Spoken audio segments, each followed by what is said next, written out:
কাছে আবদার করবে, আল্লাহ বলবে রে ও জাহান্নাম একটু অপেক্ষা কর, আমি আল্লাহ বিচারটা শেষ করিয়া নেই। বিচারটা শেষ করার পরে এরপরে তোর কাছে গুনাহগার গুলো পাঠায় দিব। জাহান্নাম থামতে রাজি না। আল্লাহ তাআলা বলেন ও জাহান্নামের শিকল দিয়া ধরে রাখ, জাহান্নামকে শিকল দিয়া বেঁধে রাখ।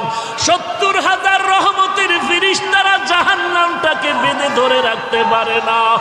আমার নবী সিজদায় পড়ে কাঁদেন, ও আল্লাহ জাহান্নামের ভিড়াও ভিড়াও, আমার একটা উম্মত যেন জাহান্নামে না যায়।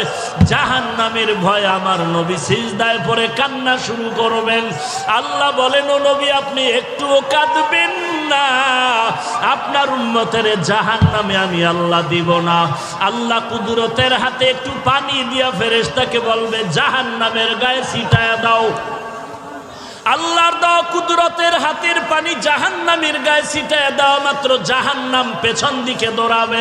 ফেরেশতারা বলবেন ওরে মালিক, শিকল দিয়া যেই জাহান্নাম